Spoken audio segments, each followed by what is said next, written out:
ప్రేమ కలిగిన మా ప్రభువా, మీ యొక్క పరిశుద్ధ నామానికి స్తుతులు స్తోత్రాలు వందనాలు.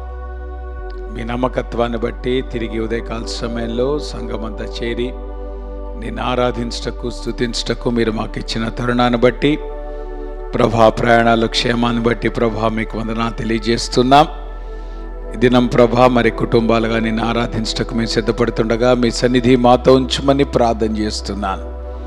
చేరువచ్చిన వారిని బట్టి వందనాలు. రావాల్సిన వారిని కూడా మీరు తీసుకుని రండి. నీ వాక్యము ద్వారా ప్రభా మీరు మమ్మల్ని బలపరచండి. యోగ్యమైన రీతిలో నీ బలను సమీపించటకు మీరు కృప చూపించండి. ప్రతి విధమైన ఆటంకము, అంధకార దురాత్మశక్తుల్ని యేసు నామములో బంధిస్తూ ఉంటున్నాం ప్రభా. మీరే కృప చూపించి నడిపించమని, ఈ సమయాన్ని మా కొరకు దీవెనకరంగా మీరు దయచేయమని యేసు నామంలో ప్రార్థిస్తున్నాం తండ్రి, ఆమేన్. ఆదికాండం 12వ అధ్యాయం 8వ వచనం నుండి 13వ వచనం వరకు ఉన్నటువంటి భాగాన్ని మనం మార్చి చదువుకుందాం. మనకు అనుగ్రహింపబడినటువంటి లేఖన భాగము ఆదికాండము 12వ అధ్యాయము 8 నుండి 13 వచనాలు ఉత్తర పద్ధతిగా చదువుకుందాం. మన మధ్యన జేమ్స్ బ్రదరు చదివి వినిపిస్తారు. ఆదికాండము 12వ అధ్యాయం 8 నుండి 13 వచనాలు. దేవుని నామానికి స్తోత్రాలండి. సేవకులకు సంఘమంతటి కూడా దేవునికి నామంలో వందనాలు. ఏర్పాటు చేసిన వాక్య భాగము ఆదికాండము 12వ అధ్యాయము 8వ వచనం నుంచి 13వ వచనం వరకు ఉత్తర ప్రత్యుత్తరంగా చదువుకుంటూ 13వ వచనాన్ని అందరం కలిసి చదువుకుందాం. అక్కడి నుండి అతడు బయలుదేరి బేతూలుకు తూర్పుననున్న కొండకు చేరి పడమటనున్న బేతూలుకును తూర్పుననున్న హాయికిని మధ్యను గుడారము వేసి అక్కడ యెహోవాకు బలిపీఠము కట్టి యెహోవా నామమున ప్రార్థన చేసెను. అప్పుడు ఆ దేశములో కరువు వచ్చెను. ఆ దేశములో కరువు భారముగా ఉన్నందున అబ్రహాము ఐగుప్తు దేశములో నివసించుటకు అక్కడికి వెళ్ళెను.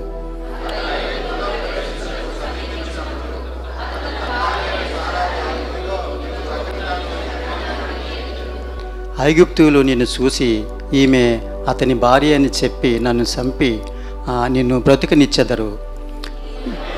నాకు మేలు కలిగినట్లు నిన్ను బట్టి నేను బ్రతుకున్నట్లు నీవు నా సహోదరివని దయచేసి చెప్పుమనెను. దేవుడి వాక్యం దీవించును గాక. ఆమేన్. ప్రేమ కలిగిన మా ప్రభువా, మీ యొక్క పరిశుద్ధ నామానికి స్తుతులు స్తోత్రాలు వందనాలు. ఉదయకాల సమయంలో మరొకసారి నీ పాద సంధికి వస్తూ ఉంటున్నాం. ఎంతవరకు నిన్ను స్తుతించటకు, ఆరాధించటకు మీరు మాకు ఇచ్చిన తరుణాన్ని బట్టి ప్రభువా మీకు వందనాలు. ఈ సమయంలో నీ వాక్యాన్ని మేము ధ్యానించినట్టుగా నీ వాక్యం ద్వారా ప్రభువా మీరు మాతో మాట్లాడండి. యోగ్యమైన రీతిలో నీ బలను సమీపించటకు మీరు కృప చూపించమని యేసు నామంలో ప్రార్థిస్తున్నాం తండ్రి, ఆమేన్. దయచేసి కూర్చోండమ్మా. ఉదయకాల సమయంలో నేను ఈ లాస్ట్ 1 monthలో అబ్రహాం యొక్క జీవితాన్ని స్టడీ చేస్తున్నప్పుడు ఇంకొన్ని విషయాలు మనం నేర్చుకోవటానికి ఎందుకో ఈ రాబోయే వారాల్లో ఒక సిరీస్గా ఈ అబ్రహాం యొక్క జీవితాన్ని చూద్దామని నేను తలస్తున్నా. కాబట్టి దానిలో భాగంగానే మనము ఉదయకాల సమయంలో ఆదికాండం 12వ అధ్యాయంలో నుండి కొన్ని విషయాలు మనము చదవటానికి దేవుడు కృప చూపించాడు. What made the life of Abraham so special? ఎందుకు ఆయన విశ్వాసులకు తండ్రిగా పరిగణించబడ్డాడు? కొన్నిసార్లు మన జీవితాల్లో మనం ఏమనుకుంటామంటే బైబిల్లో ఉన్నటువంటి క్యారెక్టర్స్ వాళ్ళు చాలా స్పెషల్ పీపుల్, వాళ్ళు చాలా స్పిరిచువల్ జైంట్స్, అసలు వాళ్ళల్లో అసలు సక్సెస్సే ఉంటుంది, ఫెయిల్యూర్ ఉండదు. కాబట్టి అటువంటి వాళ్ళ జీవితాలు చాలా ఆదర్శప్రాయంగా దేవుడు రాసిపెట్టాడు, ఒక స్పెషల్ కైండ్ ఆఫ్ పీపుల్ అని అనుకుంటూ ఉంటాం. కానీ నిజానికి వాళ్ళు కూడా మనలాంటి వాళ్ళే, రైట్? ఒకటే తేడా ఏంటంటే ఆ రోజుల్లో మనం ఉంటే మన పేర్లు కూడా బైబిల్ ఎక్కేవేమో. అవునంటారు, మీరు నమ్మరం కదా అన్నమాట. ఆ దినాల్లో ఒకవేళ మన దేవుడు ఈ టైంలో పెట్టాడు, ఏం చేద్దాం? ఈ టైంలో మనం సోషల్ మీడియాలో ఉంటానికి అవకాశం ఉంది కానీ బైబిల్ ఉండడానికి అవకాశం లేదు. సోషల్ మీడియాలో మట్టి ఎర్రదీసేస్తున్నాం కదా. బట్ వాళ్ళ జీవితాలు చూస్తూ ఉన్నప్పుడు ఎంత వెరీ ఆర్డినరీ సిచ్యువేషన్స్లో వాళ్ళు తీసుకున్నటువంటి నిర్ణయాలు. నేను అనుకుంటాను వాళ్ళు ordinary lives, ordinary circumstances, but extraordinary decisions. తేడా అక్కడే కనబడతా ఉంది. వాళ్ళు కూడా మనలాంటి ఆర్డినరీ పీపులే, వాళ్ళు కూడా మనలాగే ఆ ఛాలెంజెస్ గుండా వెళ్ళారు, అన్సర్టనిటీస్ గుండా వెళ్ళారు. వాళ్ళు కూడా మనలానే అనేక పర్యాయాలు వాళ్ళు ఫెయిల్ అయ్యారు. అయినప్పటికీ కూడా దేవుడు ఏ రకంగా వారిని నడిపించాడు, అలానే వాళ్ళు ఏ రకమైనటువంటి నిర్ణయాలు తీసుకున్నారు. కాబట్టి మన జీవితాల్లో మేబీ కొన్ని విషయాలు మనం చేంజ్ చేసుకోవటానికి ఏ రకంగా మనము చేయొచ్చు అనేటువంటి దాన్ని ఈ రాబోయే వారాల్లో మనము ధ్యానం చేసుకోవటానికి ప్రయత్నం చేద్దాం. అబ్రహాము యొక్క విశ్వాస జీవితము పరిణితి చెందినటువంటి విధానం మనం 12వ అధ్యాయం నుండి కనుక గమనిస్తే 18వ అధ్యాయం దాకా ఒక కైండ్ ఆఫ్ అబ్రహామును మనం చూస్తాం. 18వ అధ్యాయం నుండి మనము 22వ అధ్యాయం 23వ అధ్యాయంకి వెళ్ళేటప్పటికీ అబ్రహాము ఇంకొక డిఫరెంట్ లెవెల్లో మనకి కనపడతా ఉంటాడు. అంటే దేవుడు పిలిచినప్పటి నుండి ఆ అబ్రహాము ఏ రకంగా పరిణితి చెందాడు. సో తన ప్రారంభ దినాల్లో ఎటువంటి కన్ఫ్యూజన్స్ గుండా వెళ్ళాడు, ఎటువంటి ఛాలెంజెస్ని ఎదుర్కొన్నాడు, వాటిలో దేవుడు ఎట్లా సహాయం చేశాడు, దేవుడు ఎట్లా సరిచేశాడు, ఆ తర్వాత తను ఏ రకంగా పరిణితి చెందాడు. మెచ్యూరిటీ అనేటువంటిది it comes on the circumstances that we experience. మన జీవితాల్లో ఎటువంటి పరిస్థితులు గుండా మనం వెళ్తూ ఉంటామో ఆ పరిస్థితులే మనల్ని పరిణితిలోకి నడిపిస్తాయి. కాబట్టి దేవుడు మన జీవితాల్లో కలగజేసేటువంటి ఏ పరిస్థితిని కూడా మనం తేలిక తీసుకోవటానికి లేదు. Every circumstance has a purpose. మన జీవితంలో దేవుడు కలగజేసేటువంటి ప్రతి సందర్భము, ప్రతి అనుభవము, ప్రతి ఆ సన్నివేశము కూడా మన విశ్వాస జీవితంలో పరిణితి చెందటానికి అవి అన్నీ కూడా దానిలో భాగమే. సో దేవుడు మన జీవితంలో ఉండి ఒక ఫైనల్ ప్రోడక్ట్ తీసుకొచ్చేటువంటి క్రమంలో ఆయన ఆల్ ఆఫ్ ఎ సడన్ ఆకాశంలో ఉండి ఆయన ఏం పనిచేయడు. మన డే టు డే లైఫ్లో మనం తీసుకునేటువంటి నిర్ణయాల్లో, మన డే టు డే లైఫ్లో మనం ఏదైతే ఒక కామన్ ఆర్డినరీ లైఫ్ మనం జీవిస్తూ వెళ్తామో దానిలో భాగంగానే దేవుడు మనతో పనిచేస్తూ మన జీవితాల్ని ఆయన పరిణితిలోకి నడిపిస్తాడు అనేటువంటిది మనం అర్థం చేసుకోవాలి. కాబట్టి ప్రతి దినము మనము తీసుకునేటువంటి నిర్ణయాలు దే ఆర్ వెరీ వాల్యుబుల్. మనమేమి వాటిని డిఫరెన్షియేట్ చేయాల్సిన అవసరం లేదు. చాలాసార్లు మనము ఆధ్యాత్మిక జీవితాన్ని మందిరానికి పరిమితం చేసి ఇంట్లో మన జీవితాన్ని అదొక సపరేట్ లైఫ్ కింద మనం చూస్తూ ఉంటాం. కానీ ఆ రకంగా చేయటానికి వీల్లేదు. క్రైస్తవుని జీవితంలో నువ్వు మందిరంలో ఉన్నా సరే, నువ్వు ఇంట్లో ఉన్నా సరే, నువ్వు వర్క్ ప్లేస్లో ఉన్నా, లేదంటే నువ్వు క్యాంపస్లో ఉన్నా, వేర్ ఎవర్ యు ఆర్, నీ జీవితంలో ఉన్నటువంటి డే టు డే సర్కమ్స్టెన్సెస్లోనే దేవుడు పని చేయటం ఆయన కొనసాగిస్తాడు.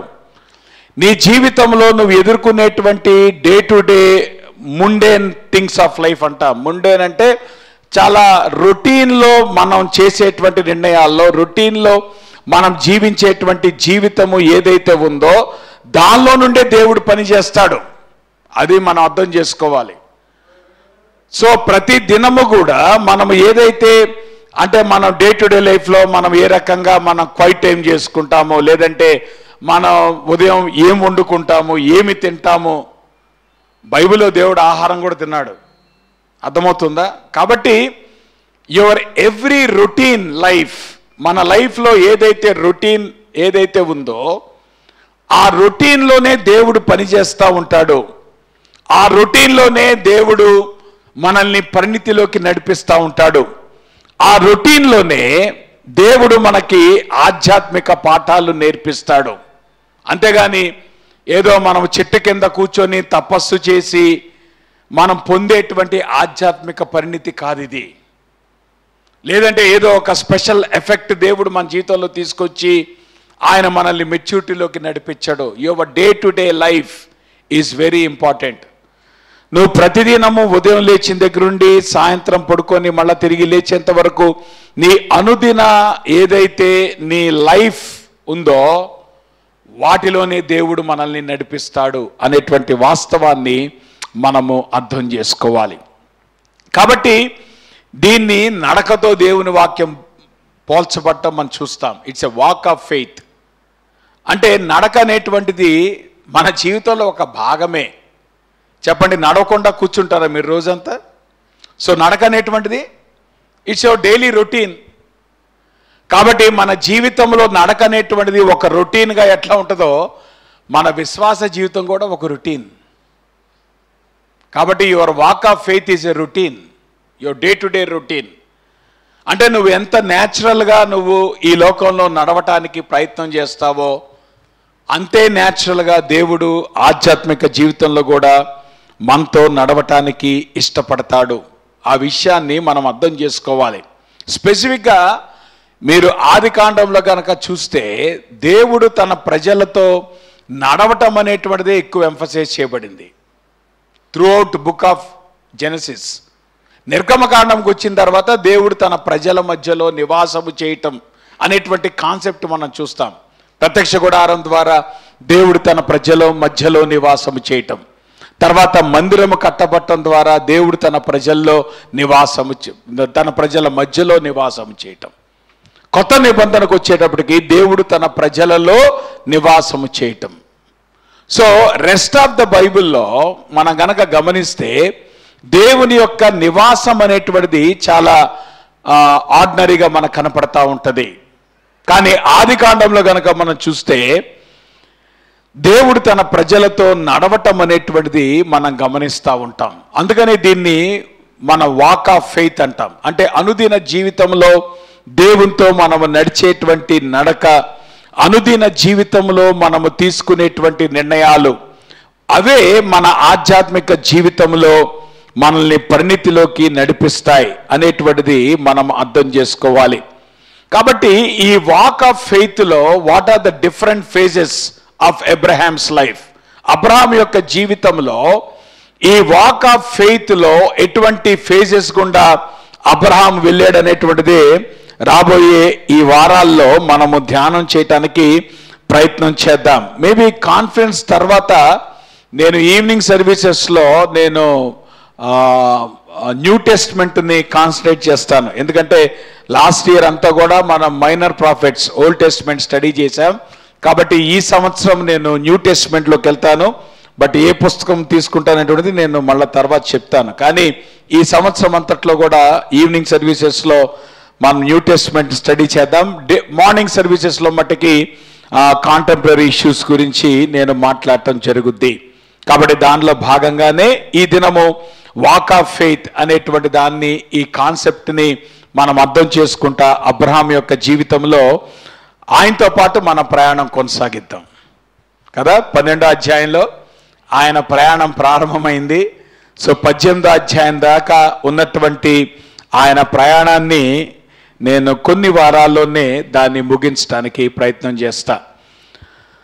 సో అబ్రహాం యొక్క walk of life, walk of faith ఎట్లాగా స్టార్ట్ అయింది అనేటువంటిది గనక మనం గమనిస్తే, మొదటి వచనం దేవుడు అబ్రహాంతో స్పెసిఫిక్గా మాట్లాడతాడు. ఏమన్నాడు అక్కడ? నీవు లేచి నీ దేశము నుండి, నీ బంధువుల యొద్ద నుండి, నీ తండ్రి ఇంటి వారి నుండి బయలుదేరి నేను నీకు చూపించు దేశమునకు వెళ్ళుము.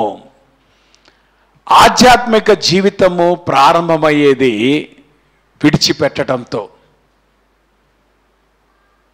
విడిచిపెట్టుట, హత్తుకొనుట. This is the first step of walk of faith. సర్వసాధారణంగా విడిచిపెట్టుట, హత్తుకొనుట అనేటువంటి మాట మనం ఎక్కడ వింటూ ఉంటాం? మ్యారేజ్ కాన్ఫరెన్స్లో వింటూ ఉంటాం కదా, ఫ్యామిలీ కాన్ఫరెన్స్లో వింటూ ఉంటాం.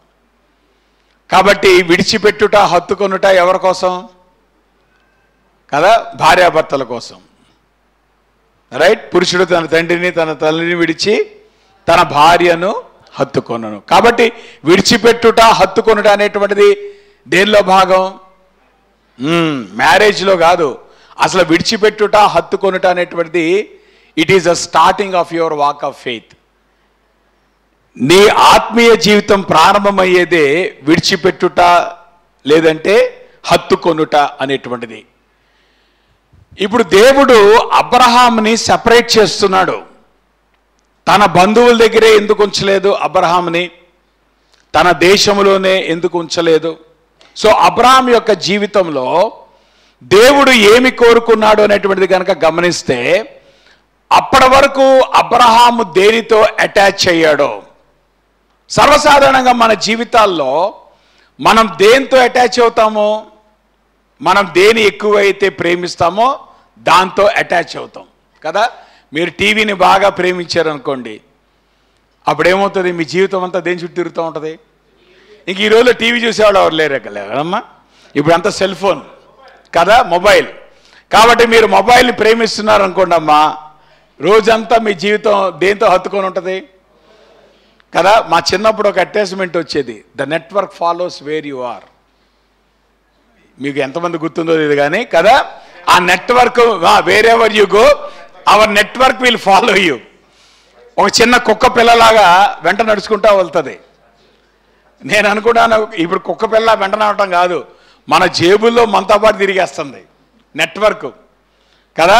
ఒక్కరోజు నెట్వర్క్ ఆపేస్తే ఇంకా గానికేసాం మనం, రైట్? ఎంత డిస్టర్బ్ అయిపోతాం. ఒకరోజు కనుక సెల్ ఫోన్ పనిచేయలేదు అనుకోండి, ఒకరోజు కనుక మీరు ఉదయం లేచేటప్పటికి సెల్ ఫోన్ మీకు కనపడలేదు అనుకోండి, అసలు ఒకరోజు కనుక సెల్ ఫోన్ మీకు ఎవరన్నా దూరం చేశారు అనుకోండి, అసలు ఎంత ఫీల్ అయిపోతారు?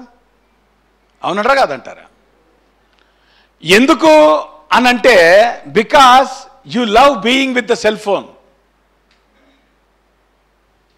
నా మాట మీకు అర్థమవుతుందా?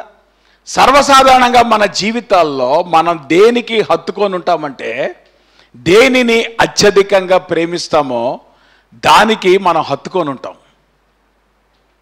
నువ్వు దేవుని దగ్గరకు వచ్చినప్పుడు అది విడిచిపెట్టాలా. మన భారతదేశంలో దేవునితో సంబంధం అనేటువంటిది ఏ అవస్థలో పెట్టారు? సన్యాసాశ్రమంలో పెట్టారు కదా. ముందేమో అన్ని ఆశ్రమాలు ఉంటాయి మనకి. చివరి ఆశ్రమం ఏంటి? సన్యాసాశ్రమం. సో దేవునితో సంబంధం ఎప్పుడు మనం పెట్టుకోవాలా? నీకై నువ్వు బతకలేని సందర్భాల్లో, అంతే కదమ్మా. వెన్ యు బికమ్ ఓల్డ్, ఇంకా ఈ లోకంలో నీకు ఏ కోరికలు లేవు, ఏ ఆశలు లేవు అన్నప్పుడు అప్పుడు నువ్వు ఎవరితో అటాచ్ అవుతావు? అప్పుడు నువ్వు ఎవరి గురించి ఆలోచిస్తావు? అందుకే చాలామంది ఏమనుకుంటారంటే, దేవునితో సంబంధాన్ని మనం ఎక్కడ గమనిస్తామంటే, సాగుకు వచ్చేంతవరకు ఎవడు దేవునితో సంబంధం గురించి ఆలోచించడం కదా. సో కాబట్టి ఆబ్వియస్గా మనము దేవునితో సంబంధాన్ని మనం ఎక్కడ పెడుతున్నాము? At the end of the life. జాగ్రత్త గమనించండి, క్రైస్తవ జీవితం అనేటువంటిది ముగించేది దేవునితో కాదు, ప్రారంభించేది దేవునితో. ఈ వాక్ ఆఫ్ ఫెయిత్లో మనము ఎక్స్పీరియన్స్ చేయాల్సినటువంటి మొట్టమొదటి ఆస్పెక్ట్ ఏంటంటే, you have to leave and you have to cleave. దేనిని విడిచిపెట్టాలి, దేని హత్తుకోవాలా? దేవుని వాక్యం ఏమిటో తెలుసా?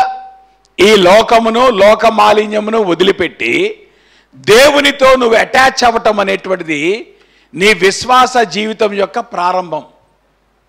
దాన్నే మనం రిపెంటెన్స్ అని అంటాం. మారు మనస్సు అంటే దాని అర్థం ఏంటి? ఏదైతే నువ్వు అంతవరకు నువ్వు ప్రేమించావో, ఏదైతే నువ్వు అంతవరకు హత్తుకొని ఉన్నావో, ఆబ్వియస్గా మనందరి జీవితాల్లో కూడా మెజారిటీ ఆఫ్ ద టైము మనం లోకముతో మనం హత్తుకొని ఉంటాం. లోకములో మనకున్నటువంటి అలవాట్లు, లోకములో మనకున్నటువంటి స్నేహాలు, లోకములో మనకున్నటువంటి సంబంధాలు, వీటితో మన జీవితము మమేకమై ఉంటుంది. కానీ ఒకవేళ నువ్వు దేవునితో నడవాలంటే నువ్వు అది ఇది పట్టుకొని రెండు నువ్వు ఎప్పుడూ నడవలేవు. ఒకటి విడిచిపెడితేనే ఇంకోటి హత్తుకోవటానికి అవకాశం ఉంటుంది. ఈధర్ నువ్వు లోకాన్ని విడిచిపెట్టి నువ్వు దేవునైనా హత్తుకుంటావు, లేదంటే నువ్వు దేవుని విడిచిపెట్టి లోకానన్నా హత్తుకుంటావు. కానీ రెండిటిని నువ్వు హత్తుకొని ఉండటం ఏకకాలంలో అది సాధ్యం కాదు. మనం చాలామంది ఈ వ్యర్థమైన ప్రయత్నాన్ని చేస్తూ ఉంటాం. మన ఆధ్యాత్మిక జీవితాల్లో మనం ఎదగకపోవటానికి కారణం ఏంటి? మన యొక్క ఆధ్యాత్మిక జీవితాల్లో మనము ఎదుగుదల అనేటువంటి పరిణితి అనేటువంటి రాకపోవటానికి కారణం ఏంటంటే still there are some things which we're holding on to, we're not able to live. అంటే దేవుని దగ్గరికి మనం ప్రారంభమైనప్పుడు మనము విడిచిపెట్టాల్సినవి ఉన్నాయి. దేవునితో నడిచేటువంటి క్రమంలో మనం విడిచిపెట్టాల్సినవి ఉన్నాయి. దేవునితో మన జీవితం ప్రారంభమైనప్పుడు మనం హత్తుకోవాల్సింది ఉంది. దేవునితో నడిచేటువంటి క్రమంలో మనం హత్తుకోవాల్సి ఉన్నాయి. కాబట్టి నువ్వు ఏదైతే విడిచిపెట్టాలో, ఏదైతే హత్తుకోవాలో, ఈ రెండిటిని గనక నువ్వు జాగ్రత్తగా మేనేజ్ చేసుకోలేకపోతే you cannot walk with God. దేవునితో నువ్వు నడవలేవు. కాబట్టి నీ దేవునితో జీవితం ఎక్కడ ప్రారంభమవుతుందంటే it always starts with leaving and cleaving. అందుకే నీ మ్యారేజ్ లైఫ్లో కూడా దేంతో ప్రారంభమవుతుంది? వివాహ జీవితం దేంతో ప్రారంభమవుతుంది? కొన్ని విడిచిపెట్టాలి, కొన్ని హత్తుకోవాలి. కానీ వివాహ జీవితాల్లో కూడా మనం ఎదగపోవటానికి కారణం ఏంటి? విడిచిపెట్టాల్సిన బాండ్స్ విడిచిపెట్టాం. ఈ పేగు ఉంది చూసారా? ఏంటి ఆ పేగు? ఆ పేగు ఇద్దరికీ ఉంటుంది, ఒకరికే ఉంటుంది కదా పేగు. ఏమా పేగు ఒక్కరికి ఉంటుందా, ఇద్దరికి ఉంటుందా? ఏమికొక పేగు ఉంటుంది, ఆయనకు ఒక పేగు ఉంటుంది. ఇప్పుడు ఈ రెండు జీవితాలు కలుసుకోవాలంటే మధ్యలో ఏం గుద్దుకుంటున్నాయి? ఈ పేగులు అడ్డు వచ్చేస్తున్నాయి. సో ఇప్పుడు ప్రాబ్లం ఏంటంటే మనము జీవితం అంతా దేనికోసం ట్రై చేస్తాం తెలుసా? ఈ పేగులు కూడా నువ్వు ఉండమ్మా అంటావు. మళ్ళీ దేవుని దగ్గరికి వచ్చి ప్రభా నువ్వు నాకు కావాలి. ఇది ఎట్ట కుదురుద్ది? సో వివాహ జీవితంలో పరిణితి చెందకపోవడానికి కారణం ఏంటి?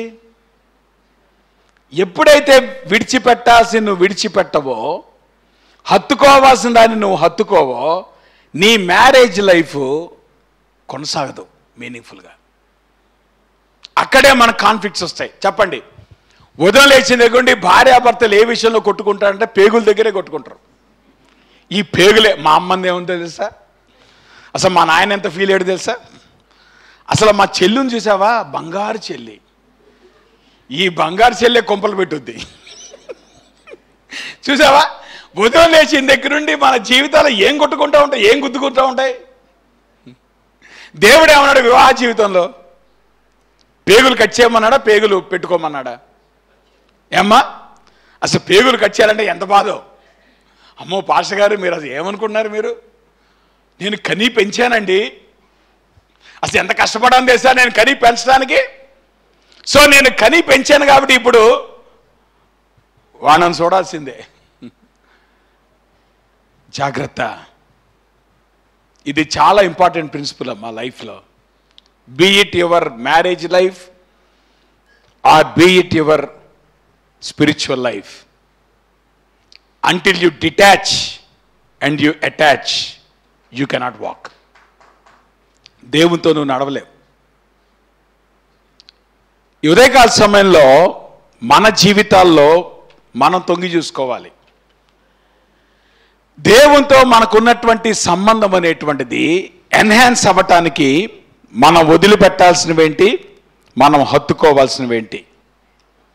నేను అనుకుంటాను, నేను ఎవరికి చెప్పక్కర్లా, మీకు మీకే తెలుసు. అవునంటారా కాదంటారా? నన్ను లిస్ట్ చూపించాలా? చెప్పండి. మీ ఆధ్యాత్మిక జీవితంలో మీరు ఏది వదిలిపెట్టాలో లిస్టు చూపించాలా? మీకు తెలుసా లిస్టు? ఎవరి లిస్టు వాళ్ళకు ఉంది. ఆల్రెడీ ఎవరి లిస్టు వాళ్ళకి తెలుసు. ప్రాబ్లం ఏమవుతుందంటే లిస్టు తెలియక కాదు, లిస్టు వదిలిపెట్టలేక. కష్టం ఇప్పుడు ఎక్కడ వస్తుంది మనకి? లిస్టు తెలుసుకోవడానికి కాదు, ప్రాబ్లం ఎక్కడ వస్తుందంటే లిస్టుని వదిలిపెట్టుకోవడం కష్టమవుతుంది. నేను అంటున్నాను, మీ ఆధ్యాత్మిక జీవితాలు నిజంగా పరిణితి చెందాలంటేనమ్మా ఇది చాలా ఇంపార్టెంట్. ఆపరేషన్ ఎంతమందికి ఇష్టం? ఎవరైనా హ్యాపీగా ఆపరేషన్కి వెళ్తారా? ఆపరేషన్కి వెళ్ళాలంటే టెన్షను. ఆపరేషన్కి వెళ్ళాలంటే భయం. కానీ ఆపరేషన్ చేయకపోతే సస్తావు. సో ఇప్పుడు ఏది బెటర్? నువ్వు భయాన్ని అధిగమించి ఆపరేషన్లోకి వెళ్తావా థియేటర్లోకి, లేదంటే భయంతో ఆపరేషన్లోకి వెళ్లకుండా ముందే చచ్చిపోతావా? కానీ అప్పుడు మటుకి భలే ధైర్యం వస్తుంది అందరికీ. ఎందుకు? ప్రాణం కదా. కాబట్టి ఇప్పుడు ఏం చేస్తాం? చాలా కష్టపడి మొత్తానికి ఆపరేషన్ థియేటర్లోకి వెళ్ళటానికే నిర్ణయం తీసుకుంటాం. కారణం ఏంటి? You want to get healed. నేను అంటున్నాను, ఆధ్యాత్మిక జీవితంలో మరి హీలింగ్ అక్కర్లేదా నీకు? మరి స్పిరిచువల్ లైఫ్లో నీకు ఆపరేషన్ అక్కర్లేదా? మరి అక్కడెందుకు నువ్వు ఆపరేషన్ సిద్ధపట్టలా? ఎందుకు ట్యూమర్ని లోపల పెంచి పోషించుకుంటున్నావు? ఎందుకు ఈ ఇన్ఫెక్షన్ లోపల పెరుగుతున్నప్పుడు అది నీ జీవితానికి ప్రమాదమని నీకు తెలిసినప్పటికీ కూడా ఎందుకు ఇన్ఫెక్షన్ని కప్పుకొని తిరుగుతా ఉన్నావు? నేనంటాను, it is high time you have to make a decision. ఆ ఇన్ఫెక్షన్ అనేటువంటి నీ జీవితంలో కొనసాగడానికి వీల్లేదు. అది నీ జీవితాన్ని కబళించక ముందే, అది నీ జీవితాన్ని నాశనం చేయకముందే, అది పెయిన్ఫుల్ అయినప్పటికీ నువ్వు ఎప్పుడైతే వదిలిపెట్టడానికి నువ్వు నిర్ణయం తీసుకుంటావో అప్పుడు కానీ నీ జీవితంలో పురోగతి ఉండదు. అందుకనే మన ఆత్మీయ జీవితాల్లో కూడా మనం చాలా వరకు మరుగుజ్జుల్లా బతికేస్తున్నాం. ఎదుగుదల లేదు, గ్రోత్ లేదు. ఎందుకు గ్రోత్ ఉండట్లేదంటే because you are not able to leave certain things. అందుకే ప్రభువు మనం మారు మనసు పొందినప్పుడు మన ఆధ్యాత్మిక జీవితం ప్రారంభమయ్యేదే విడిచిపెట్టుట హత్తుకొనుటతో. మన ఆధ్యాత్మిక జీవితం కొనసాగేది కూడా అక్కడే. ఆ మాటకు వస్తే డిసైపుల్షిప్లో యేసు ప్రభు యొక్క శిష్యునిగా నువ్వు కొనసాగాలంటే, అమ్మా మారు మనసు పొందటం అనేటువంటి ఫస్ట్ స్టెప్ అయితే, ప్రభు యొక్క శిష్యునిగా కొనసాగటం అనేటువంటిది అది next step of your spiritual life. ప్రభు శిష్యుడిగా నువ్వు కొనసాగుతున్నటువంటి టైంలో దేవుడు నిన్ను నాయకత్వం యొక్క స్టేజ్లోకి తీసుకెళ్తాడు. That is another stage of life. కానీ ఈ ఒక్క ఆధ్యాత్మిక క్రైస్తవ జీవితంలో నువ్వు ఎవ్రీడే వాక్ ఆఫ్ ఫెయిత్లో నుండి నువ్వు శిష్యునిగా ఎదగాలి. శిష్యునిగా ఎదిగేటువంటి క్రమంలో అసలు శిష్యునికి ఉండాల్సిన మొట్టమొదటి లక్షణం ఏంటి? మా ఈయూలు అనుకుంటారు, డీటీ క్యాంప్కి వెళ్ళిపోతే డిసైపుల్ అనుకుంటారు. నా మాట మీకు అర్థమవుతుందా? ఇవాంజలిస్టిక్ క్యాంప్కి వెళ్తే వీడు మారుమనసు పొందాడు అనుకుంటారు. కానీ వాడికి మారుమనసు ఉండదు, మారిన జీవితం ఉండదు. కానీ వాడు ఇప్పుడు మారుమనసు పొందాడని దేని బట్టి పరిగణలో తీసుకున్నాం? వాడు ఈసీ క్యాంప్కి వెళ్ళాడు కాబట్టి. మాకు ఈసీ క్యాంప్ అవగా నెక్స్ట్ డీటీ క్యాంప్ జరుగుద్ది. సో డీటీ క్యాంప్కి వెళ్ళంగానే ఇప్పుడు ఏమనుకుంటారు? నెక్స్ట్ నేను డీటీ క్యాంప్కి వెళ్ళి వచ్చానన్నా. అయితే ఏందంట, నువ్వు ఎంత ఎరిగావు శిష్యునిగా? డీటీ క్యాంప్కి వెళ్ళటం డిసైపుల్షిప్లో భాగమా? నేను ఎల్టీ క్యాంప్కి వెళ్ళి వచ్చానన్నా లీడర్ అయిపోతావా? డీటీ క్యాంప్కి వెళ్తే డీటీ డిసైపుల్షిప్. అమ్మా ఒకసారి నాయుడు, నేను తర్వాత మాడతా, నీతో కూర్చో. అదే తర కూర్చో. వెళ్ళాలి వెళ్ళాలి. అవును అవునవును అవును. ఇవన్నీ నీకు బాగా తెలుసు నాయుడు, కూర్చో. నాయుడు నీకు బాగా తెలుసు, కూర్చో. రైట్. సో ఇప్పుడు డిసైపుల్షిప్ అనేటువంటి ఏంతో ప్రారంభమవుతుంది? డీటీ క్యాంప్తో కాదు. చూడండి యేసు ప్రభువు ఏమన్నాడు అక్కడ? ఆయన తన శిష్యులు చూసి ఏమన్నాడు? ఎవడైనాను నన్ను వెంబడింపగోని ఎళ్ళ తన్ను తాను ఉపేక్షించుకొని తన సిలువనెత్తుకొని నన్ను వెంబడించాలి. అంటే దాని అర్థం ఏంటి? నీ సెల్ఫ్ని నువ్వు వదిలిపెట్టాలి, ఆయన సిలువను నువ్వు హత్తుకోవాలి. అంటే ఇప్పుడు డిసైపుల్షిప్ దేంతో ప్రారంభమవుతుంది? నీ సెల్ఫ్ని విడిచిపెట్టడం, నీ సెల్ఫ్లో ఉన్నటువంటి డిజైర్స్ని విడిచిపెట్టడం, నీ సెల్ఫ్లో నువ్వు దేనైతే ప్రేమిస్తున్నావో అంతవరకు నువ్వు దేనైతే అటాచ్ అయ్యి ఉన్నావో దాన్ని ప్రేమించి ఇప్పుడు కొత్తగా నువ్వు దేనికి అటాచ్ అవ్వాలి? సిలువకు అటాచ్ అవ్వాలి. అంటే ఇప్పుడు చెప్పండి, డిసైపుల్షిప్ దేంతో ప్రారంభమవుతుంది? Leaving and cleaving. నా మాట మీకు అర్థమవుతుందా? విడిచిపెట్టుట హత్తుకొనుట అనేటువంటిది నీ జీవితాంతం కొనసాగేటువంటి ప్రక్రియ. ఇక్కడ ప్రభువు ఏమన్నాడు? ప్రతి దినము ఆయనను వెంబడించాలి. అంటే విడిచిపెట్టుట, హత్తుకుంటూ అనేటువంటి నీ జీవితంలో ఒక్కొక్క రోజు జరుగుద్దా? వారానికి ఒకసారి జరుగుద్దా? నెలకోసారి జరుగుద్దా? ప్రతిరోజు జరగాల్సిన ప్రక్రియ. నేనంటాను డే టు డే లైఫ్లో as you begin to learn to leave, so దేనైతే విడిచిపెట్టాలో దాన్ని విడిచిపెట్టం, దేనైతే నువ్వు హత్తుకోవాలో దాన్ని నువ్వు హత్తుకోవటం, ఇవి రెండు నీ జీవితంలో కొనసాగటం అనేటువంటిది శిష్యరికంలో భాగం. అబ్రహాము జీవితం అట్లానే ప్రారంభమైంది. అబ్రహాముని దేవుడు ఆయన ఏర్పాటు చేసుకున్నప్పుడు it was not an easy decision. అంత ఈజీ డెసిషన్ ఏం కాదు ఇది. ప్రభు అన్నాడు, అప్పటి వరకు నువ్వు ఎవరితో అయితే అటాచ్ అయ్యావో, అది నీ బంధువులు కావచ్చు, నీ స్నేహితులు కావచ్చు, నీ దేశము కావచ్చు, నీ జనాంగము కావచ్చు, వాటన్నిటినీ విడిచిపెట్టి ఇప్పుడు నన్ను పట్టుకొని నువ్వు ప్రయాణం చేయాలా, నన్ను నువ్వు హత్తుకొని నువ్వు జీవించాలా. సో ఇప్పుడు ఈ అన్సర్టెంటీలో నువ్వు అడుగుపెట్టినప్పుడు ఎట్లాగా నీ జీవితం ఉంటుందో నేనేం చెప్పను నీకు, కానీ నడిచే కొద్దీ నీకు అర్థమవుతుంది. ప్రతిదినము కూడా ఈ ప్రాసెస్ నీ జీవితంలో జరిగే కొద్దీ నీ విశ్వాస జీవితం అనేటువంటిది కొనసాగుద్ది. నీ విశ్వాస జీవితం అనేటువంటిది పరిణితి సాధిస్తుంది. సో ఇది గనక నీ జీవితంలో కొనసాగాలంటే దేంతో ముడిపడి ఉంది? విడిచిపెట్టుట, హత్తుకొనుట. నేనంటాను, అమ్మా ఉదయకాల సమయంలో బల్లను సమీపించబోతున్నావు. బల్లను సమీపించక ముందు ఈ ప్రశ్న నువ్వు వేసుకో. నువ్వు విడిచిపెట్టాల్సినవి ఇంకా విడిచిపెట్టావా? నువ్వు హత్తుకోవాల్సింది హత్తుకున్నావా? దేవునితో నువ్వు అటాచ్ అవ్వటానికి నువ్వు విడిచిపెట్టలేనిది ఏదైతే ఉందో దాన్ని విడిచిపెట్టకుండా నువ్వు దేవునితో అటాచ్ అవ్వలేవు. రెండింటిని నువ్వు మేనేజ్ చేయలేవు కదా. వివాహ జీవితంలో అత్యంత భయంకరమైన కష్టమైన పరిస్థితి తెలుసా? అటు భర్తని అత్తమామల్ని మేనేజ్ చేయటం, అటు భార్యని అత్తమామల్ని మేనేజ్ చేయటం. అసలు కష్టం అంతా ఎక్కడ వస్తుంది? ఇక్కడే వస్తుంది.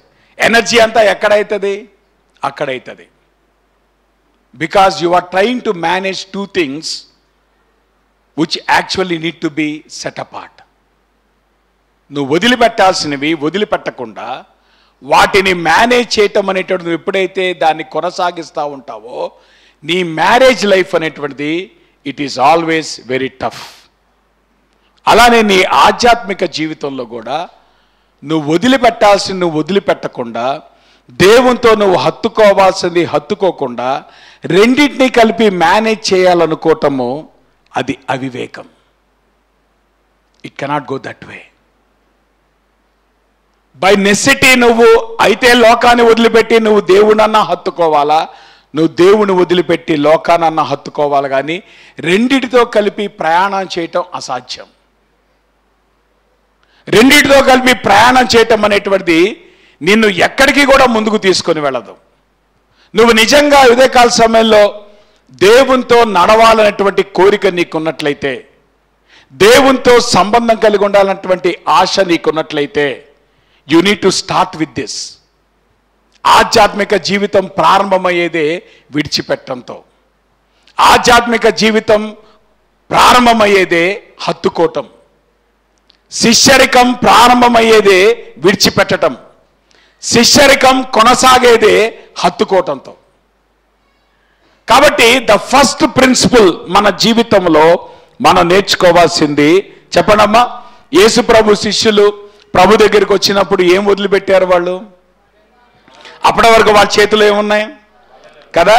అందుకే పేతురన్న కొంతకాలం అయిన తర్వాత అనుకున్నాడు, ప్రభా మేము సమస్తము విడిచిపెట్టి, అంటే ఆయన ఉద్దేశం ఏంటి కదా, వలలు అనేటువంటిది ఆయన బిజినెస్, అది ఆయన లైవ్లీహుడ్ అది. సో ఇప్పుడు ఏమంటాడు, ప్రభువా మేము సమస్తం నువ్వు వదిలిపెట్టి ఏం చేశాము? నిన్ను వెంబడించాం కదా, మాకేమి ఫలము దొరుకుద్ది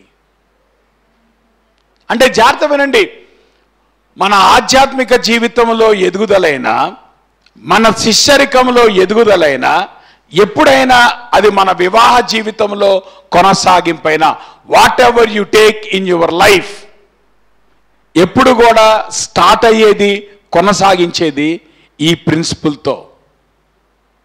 ఆ ప్రిన్సిపుల్ గనక మన జీవితంలో మనము అన్వయించుకోకపోతే నువ్వు ఎప్పుడు కూడా క్రైస్తవ జీవితంలో కొనసాగలేవు. కాబట్టి ఉదయకాల సమయంలో మనం ప్రభు వల్ల తీసుకునేటువంటి క్రమంలో కూడా ఈ ప్రశ్న వేసుకోవాలి. నేను వదిలిపెట్టాల్సింది నేను వదిలిపెడుతున్నానా, హత్తుకోవాల్సింది నేను హత్తుకుంటున్నానా? ఈ విషయాలు మనము జాగ్రత్తగా పరిశీలించుకోవాలి. రెండో విషయం కనుక గమనిస్తే, అబ్రహాం యొక్క జీవితంలో స్టార్టింగ్ అదిరిపోయింది కదా. ఎట్లా అదిరిపోయింది? అబ్రహాం వెంటనే వదిలిపెట్టాడమ్మా. అబ్రహాం వెంటనే, నిజంగానే మీరు అబ్రహాం యొక్క జీవితం కనుక గమనిస్తే 12వ అధ్యాయంలో వదిలిపెట్టిన వాడు తర్వాత ఇంకెక్కడైనా అటాచ్ అయ్యాడా? అసలు కొన్నిసార్లు ఎట్లా కనిపిస్తుంది అంటే, ఇస్సాకు పెళ్లిలో కూడా పట్టించుకోలే. ఎవరు పంపించాడు చెప్పండి అమ్మా. మీరు పెళ్లి సంబంధాలకి తల్లిదండ్రులు వెళ్తారా, మీ సేవకులు పంపిస్తారా? చెప్పండి. అమ్మో, తల్లిదండ్రులు వెళ్ళటమే కాదు, మీ కుర్చీలు కనుక మీకు లేకపోతే చాలా కష్టం.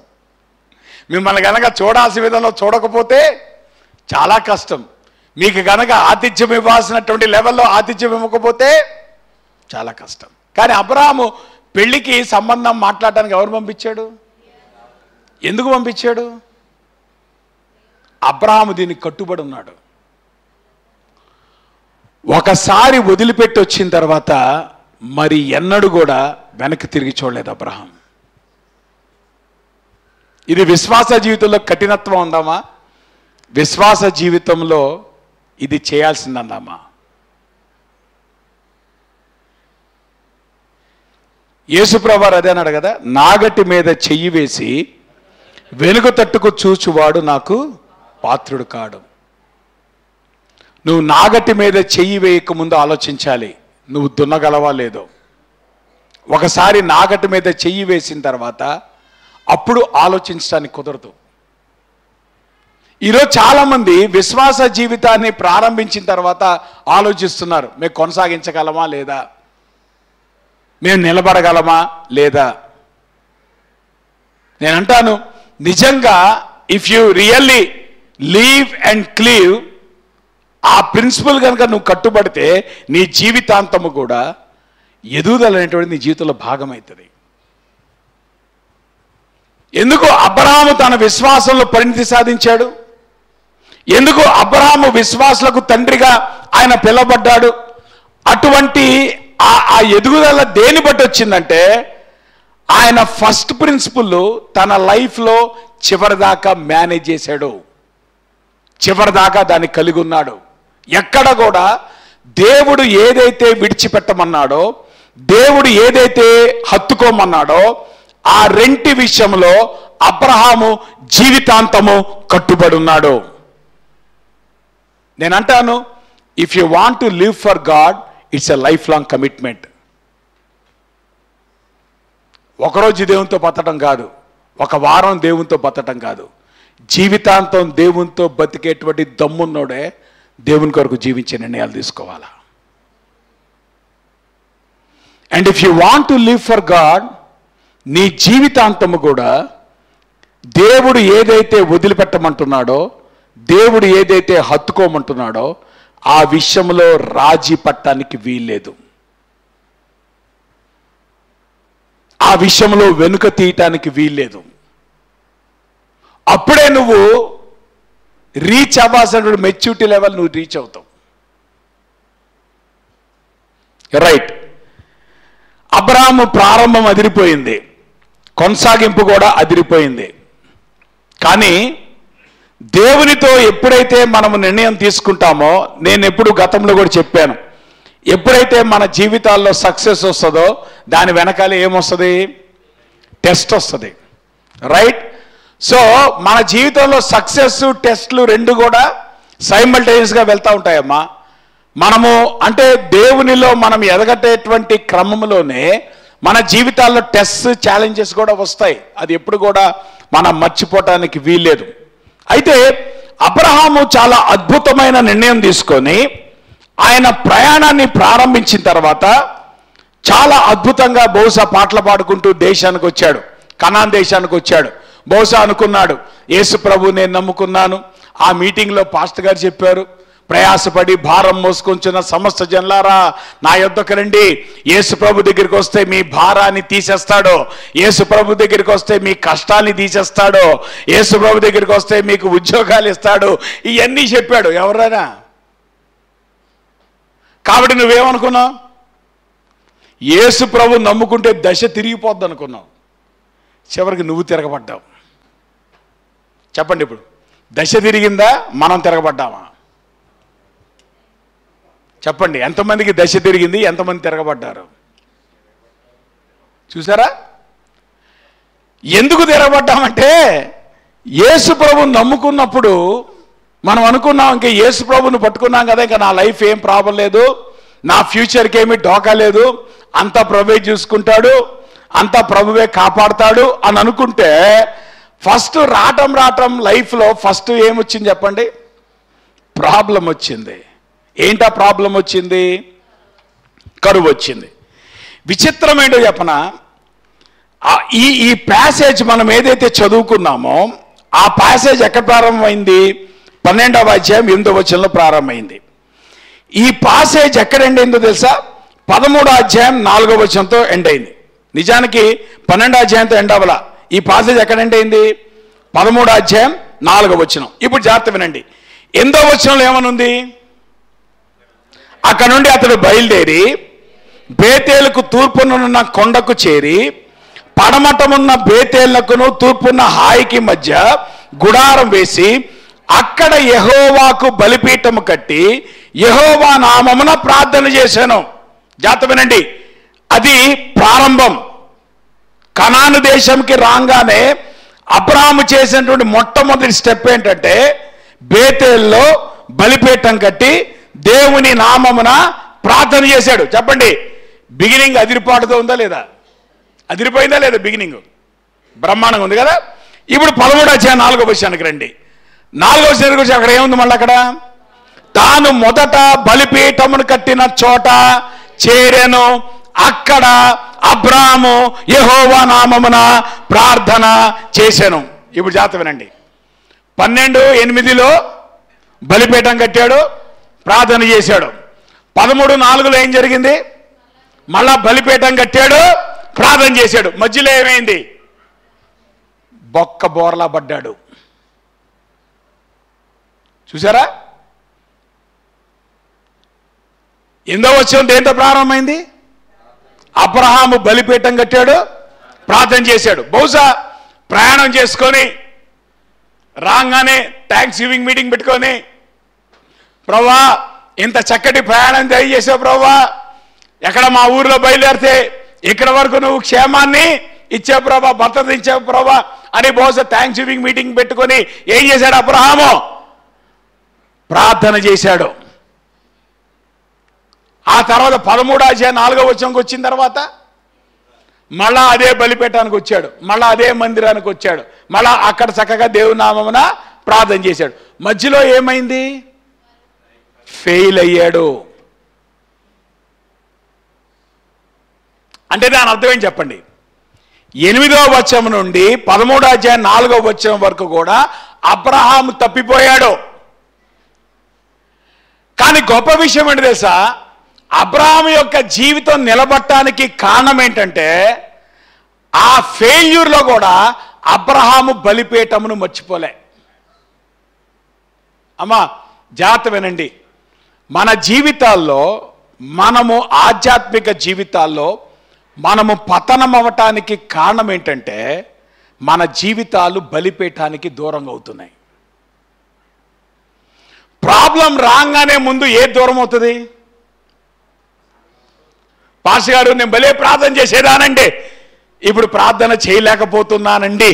ఎందుకు ప్రార్థన చేయలేకపోతున్నావండి? ప్రాబ్లం వచ్చింది నీకు, ప్రార్థన చేయాలనిపించట్లేదు పాస్టర్ గారు. అంతకుముందు వాక్యం భలే చదివేదానండి, రోజుకు 5 అధ్యాయాలు చదివేసేదానండి. కానీ ఇప్పుడు బైబిల్ తెరవబుద్ధి కావట్లేదు. ఎందుకు బైబిల్ తెరవబుద్ధి కావట్లేదు? ఎందుకు ప్రార్థన చేయబుద్ధి కావట్లేదు? ఎందుకు మందిరానికి వెళ్ళబుద్ధి కావట్లేదు? ఎందుకు సహవాసంలో ఉండలేకపోతున్నాం? దానికి ఒకటే ఒక కారణం, యువర్ ఫెయిల్యూర్. కాబట్టి ఆధ్యాత్మిక జీవితంలో కొనసాగేటువంటి క్రమంలో మా లైఫ్లో ఫెయిల్యూర్స్ వస్తాయి. మనం ఏమనుకుంటామంటే అసలు మనకి వెంటనే ప్రాస్పరిటీ గాస్పల్ వింటాం అలవాటు అయిపోయింది. ఇక అసలు మనం పొద్దు లేసే నుండి వాగ్దానాలు కనబడుతూ ఉంటాయి. క్యాలెండర్లో వాగ్దానం, టీవీ తెరిస్తే వాగ్దానం, అదిగో ఆయన ప్రసంగం చేశాడు, అద్భుతమైన వాగ్దాన ప్రసంగం. సరే, అక్కడికి వచ్చి మళ్ళా మీటింగ్కి వెళ్తే అద్భుతమైన వాగ్దాన సువార్త కూడికలు. అబ్బోబ్బో, అసలు జీవితం అంతా దేని చుట్టూ తిరుగుతూ ఉంది? ఆశీర్వాదం, ఆశీర్వాదం, ఆశీర్వాదం. కానీ యేసుప్రభు నమ్ముకుంటే ఏమొచ్చింది? ఏమా విశ్వాస జీవితం ప్రారంభిస్తే ఏమొచ్చింది? సమస్య వచ్చింది. చెప్పండి, సమస్య రాగానే మనం డిస్టర్బ్ అవుతామా? సమస్య రాగానే మనం ఎంకరేజ్ అవుతామా? సమస్య రాగానే మనం డిస్టర్బ్ అయ్యి వదిలిపెట్టే మొట్టమొదటి ప్రక్రియ ఏం చెప్పండి? బలిపీఠం వదిలిపెట్టేస్తాం. ఇప్పుడు చెప్పండి అమ్మా, బలిపీఠాన్ని నువ్వు వదిలిపెడితే ఇప్పుడు సమస్య పెరుగుద్దా, సమస్య తగ్గుద్దా? ఆల్రెడీ ఒక సమస్యలో ఉన్నావు, ఇప్పుడు బలిపీఠం వదిలిపెట్టామనేటువంటి ఇప్పుడు సమస్యను పెంచుతుందా, సమస్యను తీసేస్తుందా? సో ఇప్పుడు ప్రాబ్లంలో ఉన్నటువంటి వాళ్ళు ప్రాబ్లం నుండి బయటపడాలంటే ఇప్పుడు ఏం చేయాలా? బలిపీఠాన్ని పెట్టుకోవాలా, బలిపీఠాన్ని తీసేయాలా? మందిరం దగ్గరికి రావాలా, మందిరాన్ని వదిలిపెట్టాలా? ప్రార్థన మానాలా, ప్రార్థన కొనసాగించాలా? అమ్మా, అబ్రాహాము జీవితంలో కూడా ప్రాబ్లం వచ్చింది. అబ్రాహాము జీవితంలో కూడా ఛాలెంజ్ వచ్చింది. ఆ మాటకు వస్తే అబ్రహాము సామాన్యమైన నిర్ణయం తీసుకోవాలి దేవుని కొరకు. అద్భుతమైనటువంటి నిర్ణయం తీసుకొని దేవుని కొరకు నమ్మకంగా తన ప్రయాణాన్ని కొనసాగించి దేవుని మాటకు లోబడి తూచా తప్పకుండా పాటించి ఆయన కనాను దేశంలోకి రాగానే ఆయనకు ఆహ్వానం పలికింది ఆశీర్వాదము కాదు, ఆయనకు ఆహ్వానం పలికింది సమస్య. You need to understand. దేవునితో నడిచే క్రమంలో మనం అందరము దేన్ని కోరుకుంటున్నాం తెలుసా? ఆశీర్వాదాన్ని కోరుకుంటున్నాం. No, you need to understand. నీ వాక్ ఆఫ్ ఫెయిత్లో దేవుడు నీ జీవితంలో చేసేటువంటి ప్రక్రియ ఏంటంటే సమస్యలోకి దేవుడు నిన్ను తీసుకొని వెళ్తాడు. సమస్య కూడా నీ ఆధ్యాత్మిక జీవితం ఎదుగుదలలో భాగమే. అసలు దేవుని సర్వాధికారంలో అబ్రాహాము యొక్క నిర్ణయం చూడండి. ఈ 12వ అధ్యాయం 8వ వచనం నుండి 13వ వచనంలో అబ్రహాము యొక్క ఫెయిల్యూర్ కనబడుతుంది, అబ్రహాము యొక్క పతనం కనబడుతుంది. కానీ ఆ పతనములో కానీ ఆ ఫెయిల్యూర్లో కానీ ఆయన 3 చోటలను ఎంపిక చేసుకొని ఆ 3 చోటల్లో ఆయన బలిపీఠాన్ని లేదా దేవునితో సంబంధాన్ని కొనసాగించాడు. ఆ 3 స్థలాలు కూడా ఇశ్రాయేల్ చరిత్రలో చాలా ప్రాముఖ్యమైనటువంటి స్థలాలు. ఏంటి ఆ స్థలము? ఒకటి షెకెము దగ్గర ఆగాడు, రెండోది బేతేల్ దగ్గర ఆగాడు, మూడోది హెబ్రోన్ దగ్గర ఆగాడు. అంటే చూడండి, అబ్రహాము తన జీవితంలో ఏదైతే ఛాలెంజింగ్ సిచ్యువేషన్ కూడా వెళ్తున్నాడో ఆ ఛాలెంజింగ్ సిచ్యువేషన్లో తాను ఎక్కడైతే స్టాప్ అయ్యాడో, అంటే that is going to create history అనేటువంటిది అబ్రహాముకు తెలియదు. కానీ అబ్రహాము ఆ పరిస్థితుల్లో ఆయన ఎక్కడెక్కడికైతే వెళ్ళి ఏ అయితే స్థలాలని ఆయన ఆస్వాదించాడో లేదంటే వాటితో అటాచ్ అయ్యాడో ఆ స్థలాల్లో దేవుడు అద్భుతమైన ఉజ్జీవం తీసుకొచ్చాడు. నేను అంటాను, రివైవల్ అనేటువంటిది స్టార్ట్ అయ్యేది నీ ఛాలెంజెస్లో, నీ బ్లెస్సింగ్లో కాదు. నీ జీవితంలో నిజంగా ఉజ్జీవం రావాలంటే ఉజ్జీవం వచ్చేది ఆశీర్వాదాల్లో కాదమ్మా. మనం అది కోరుకుంటాం. మన యేసుప్రభు నమ్ముకున్నప్పుడు కానీ యేసుప్రభుతో మనం కొనసాగేటువంటి ప్రక్రియలో మనం ప్రతిదినము కూడా దేని కొరకు ఆరాటపడతామంటే ఆశీర్వాదం కొరకు ఆరాటపడతాం. కానీ మన ఆత్మీయ జీవితాల్లో నిజంగా పరిణితి సాధించేది కానీ మన ఆధ్యాత్మిక జీవితంలో నిజంగా ఎదిగేది కానీ దేని బట్టి వస్తుంటే బికాస్ ఆఫ్ ద ఛాలెంజెస్. ఆ ఛాలెంజింగ్ టైమ్స్లో నువ్వు ఏదైతే స్థలాల్లో నువ్వు ఆగబోతున్నావో, ఏ స్థలాలు గుండా దేవుడు నిన్ను తీసుకొని వెళ్ళబోతున్నాడో ఆ స్థలాలు నీ జీవితంలో ఉజ్జీవము తీసుకొచ్చి నీ తరంలోనే కాదు నీ తర్వాత తరాల్లో కూడా ఆ ప్లేసెస్ అనేటువంటిది they are going to become crucial. నిజానికి ఆ ప్లేసెస్ ఏంటో తెలుసా? Those are not the places of your success, those are the places of your failure. దేవుడు నీ ప్లేస్ ఆఫ్ ఫెయిల్యూర్ కూడా తీసుకొని ఆయన ఏం చేయబోతా ఉన్నాడు? దాన్ని రివైవ్ చేయబోతా ఉన్నాడు. ఒక ఉద్యోగం తీసుకురాబోతున్నాడు, ఒక లెగసీ బిల్డ్ చేయబోతున్నాడు. ఆ లెగసీ అనేటువంటిది నీ తరంలోనే కాదు నీ తర్వాత తరాల్లో కూడా అది కొనసాగునట్లుగా దేవుడు ఒక ఆధ్యాత్మికమైనటువంటి ఆ లెగసీని ఎక్కడ క్రియేట్ చేయబోతున్నాడు అంటే not in your times of success but in your times of failure. కానీ కీ ఏంటో తెలుసా? నీ టైమ్స్ ఆఫ్ ఫెయిల్యూర్లో దేవునితో నువ్వు అంటి పెట్టుకొని ఉండటం, బలిపీఠాన్ని నువ్వు వదిలిపెట్టకపోవటం, ప్రార్థనలు నువ్వు వదిలిపెట్టకపోవటం. ఎప్పుడైతే నువ్వు దానికి నువ్వు కట్టుబడి నువ్వు జీవిస్తూ ఉంటావో నేను అంటాను that is where God will revive your life again. దేవుని జీవితాన్ని తిరిగి ఉజ్జీవింపజేస్తాడు. కారణం ఏంటంటే ఈ 3 ప్లేసెస్ షెకెం యొక్క ప్రాధాన్యత ఏంటో తెలుసా? యోసేపు యొక్క ఎముకలను అక్కడే పాతి పెట్టారు. బేతేలు యొక్క ప్రాధాన్యత ఏంటో తెలుసా? మనందరికీ తెలుసు. అక్కడే ఏమంటారు, యాకోబుకి అక్కడే కలొచ్చింది. సొలొమోను మందిరాన్ని కట్టినప్పుడు అతి పరిశుద్ధ స్థలం ఎక్కడ పెట్టాడు? బేతేల్లో పెట్టాడు. అంటే బేతేల్ అనేటువంటిది ఎంత కీ అయిపోయిందో మనకు అర్థమవుతా ఉంది. 3వ స్థలం ఏంటి? హెబ్రోన్. హెబ్రోన్ అనేటువంటిది it is a city of refuge. అంటే అర్థం ఏంటంటే ఎవడైతే దేవుని విషయంలో తప్పిపోయాడో వాడు దేవునితో తిరిగి కట్టబట్టడానికి దేవుడు పెట్టినటువంటి ఆశ్రయ స్థలం ఏంటో తెలుసా? హెబ్రోన్. నేనంటాను అబ్రహాము తన జీవితంలో ఏదైతే ఆ ప్లేసెస్ ఆఫ్ ఫెయిల్యూర్ గుండా వెళ్ళాడో ఆ ఫెయిల్యూర్లో ఎప్పుడైతే దేవునికి కట్టుబడి జీవించాడో దేవుడు ఏం చేశాడు చెప్పండి? అబ్రహాము యొక్క ఆ యొక్క డౌన్ టైమ్స్లోనే రివైవల్ తీసుకొచ్చాడు. ఎటువంటి రివైవల్ తీసుకొచ్చాడు? ఈ ప్రదేశాలు అబ్రహాం యొక్క జీవిత కాలంలో మాత్రమే కాదు తరతరాలకి కూడా these places are going to become key places in the history of Israel. అంత మాత్రమే కాదు, రెండో విషయం చెప్తాను వినండి. సర్వసాధారణంగా మనం ఉన్నటువంటి సంస్కృతిలో కానీ ఏన్షియంట్ నియర్ ఈస్టర్న్ కల్చర్లో దేవుడు ఎప్పుడు కూడా స్థలాలకి పరిమితం అవుతూ ఉంటాడు. అందుకే మనం దేవుని విజిట్ చేయాలంటే ఎక్కడికి వెళ్ళాలి? ఆ ఫలానా స్థలానికి వెళ్ళి ఆ ఫలానా ప్రదేశంలో మాత్రమే నువ్వు దేవునితో సంబంధం కలిగి ఉండటానికి అవకాశం ఉంటుంది. కానీ దేవుని దగ్గరకు వచ్చేటప్పటికి ఈ దేవుడు ఎటువంటి వాడంటే ఆయన ఒక స్థలానికి పరిమితం కాదు. నువ్వెక్కడికి వెళ్తే అక్కడ నీతో పాటు వస్తాడు. నువ్వెక్కడ బలిపీఠం కట్టి నువ్వు ప్రార్థన చేస్తే అక్కడ నీ ప్రార్థనను వింటాడు. God is not limited to one place. Abraham తన జీవితం ద్వారా దేని చూపిస్తున్నాడంటే ఏమండి, నేను వెంబడించేటువంటి దేవుడు, నేను సేవించేటువంటి దేవుడు ఒక స్థలానికి పరిమితమైనటువంటి వాడు కాదు, ఒక ప్రదేశానికి పరిమితమైనటువంటి వాడు కాదు.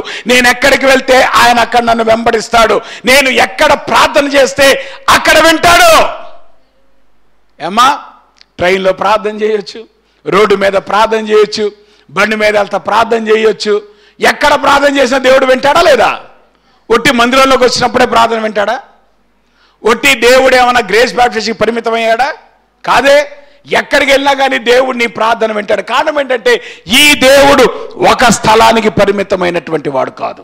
అందుకనే అబ్రహాము తన విశ్వాస జీవితంలో ఏది చూపిస్తున్నాడంటే I'm worshipping this God who is with me in whatever place that I will go. నేను ఏ ప్రదేశానికి వెళ్ళినా అక్కడ ఈ దేవుడు నాతో పాటు ఉంటాడు అనేటువంటి విషయాన్ని అబ్రహాం చూపిస్తున్నాడు. అయితే విశ్వాస జీవితము ఎక్కడ ఎఫెక్ట్ అవుతుంది అనేటువంటి గనక మనం గమనిస్తే, ఎక్కడ ఎఫెక్ట్ అవుతుందంటే స్లోగా మన కళ్ళు దేని మీద నుండి దేని మీదకి వెళ్తాయి. మనందరి జీవితాల్లో కూడా ఏమా ప్రారంభం అదిరిపోయింది. అబ్రహాం దేవుని మాటకు లోబడ్డాడు, వచ్చాడు, బేతేల్లో బలిపీఠం కట్టాడు. బలిపీఠం కట్టంగానే ఏమొచ్చింది? సమస్య వచ్చింది. ఇప్పుడు ఫోకస్ అంతా దేని మీదకి వెళ్ళింది? ఇప్పుడు జాగ్రత్త వినండి. 12వ అధ్యాయం 1 నుండి 8 వచనాల వరకు ఫోకస్ ఎవరి మీద ఉంది? యెహోవా నీవు లేచి ఇదిగో రైట్ వచ్చాడు, బలిపీఠం కట్టాడు, ప్రార్థన చేశాడు. ఇప్పుడు 8వ వచనం నుండి 13వ వచనం వరకు ఫోకస్ ఇప్పుడు దేని మీదకి వెళ్ళింది? సమస్య. ఏంటా సమస్య? కరవు అనేటువంటి సమస్య. చెప్పండి, మన జీవితంలో ఇప్పుడు మనం జీవిస్తున్నటువంటి క్రమంలో మనకి ఎక్కువ దేవుడు కనపడుతున్నాడా, ఎక్కువ సమస్య కనపడుతుందా? 90% ఆఫ్ ద టైం దేవుడు కనపడతాడా, ప్రాబ్లమ్స్ కనపడతాయా? అమ్మ ఆనెస్ట్గా చెప్పండి అమ్మ, బల్ల కూడా తీసుకోపోతున్నారు. చెప్పండి, 90% ఆఫ్ ద టైం ఏం కనపడతా ఉంటుంది? కనపడుతుందా లేదా? ఏమైపోయింది? దేవునితో ప్రారంభమైనటువంటి నడక ఇప్పుడు దేని మీదకి వచ్చింది? ఇప్పుడు ప్రాబ్లం చెప్పండి. అసలు మన ఆధ్యాత్మిక జీవితంలో ప్రాబ్లం ఎక్కడ వస్తుందంటే, మన కళ్ళు ఇప్పుడు దేని మీదకి వచ్చినప్పుడు అప్పటిదాకా యేసయ్యే, I will follow you wherever you go, I will follow కదా, no turning back, no turning back అనేటప్పటికి ఎదురుగా సమస్య వచ్చింది. సమస్య లాగానే ఇప్పుడు ఏమైపోయింది? ఫోకస్ అంతా అమ్మా అబ్రాహాముకైనా అదే ప్రాబ్లం, మనకైనా అదే ప్రాబ్లం, పేతురన్న కూడా అదే ప్రాబ్లం.